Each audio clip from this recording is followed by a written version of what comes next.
বিশ্বকবি রবীন্দ্রনাথ ঠাকুরের ১৬৫তম জন্মবার্ষিকী কাল। এই উপলক্ষে স্মৃতি বিজড়িত এলাকাগুলোতে চলছে শেষ সময়ের প্রস্তুতি। থাকছে ৩ দিনব্যাপী নানা আয়োজন।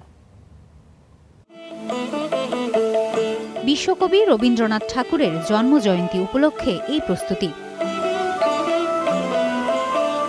সিরাজগঞ্জের শাহজাদপুর রবীন্দ্রনাথ ঠাকুরের স্মৃতি বিজড়িত কাছারি বাড়ি শুক্রবার ১৬৫তম জন্মজয়ন্তী উপলক্ষে থাকছে সাংস্কৃতিক নানা আয়োজন। সাজসজ্জাও প্রায় শেষ পর্যায়ে। যখন ২৫শে বৈশাখ আসে তখন চারিদিকটা আরো বেশি সুন্দর করে সাজানো হয়, অনেক ভালো লাগে। আমরা সবারই পারফরমেন্স দেখি, আমাদের সব মিলে খুবই ভালো লাগে।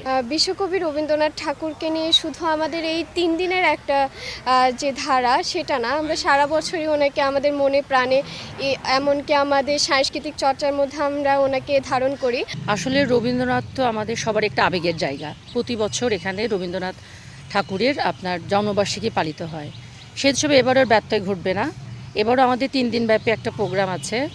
কবিগুরুর স্মৃতি বিজড়িত কুষ্টিয়ার শিলাইদহ, সেখানেও চলছে শেষ মুহূর্তের প্রস্তুতি। থাকছে নানা আয়োজন, ভিড় জমাচ্ছেন দর্শনার্থীরাও। কুঠিবাড়িতে আমি এর আগেও ২ বার আসছি, যতবারই আসি খুবই ভালো লাগে এখানে আসলে। এখানে আমরা এসে তাকে আমরা একেবারে বাস্তবতার সাথে আমরা খুঁজে পাচ্ছি। এই অনুষ্ঠান উপলক্ষে হাজার হাজার দর্শকের সমাগম হয়।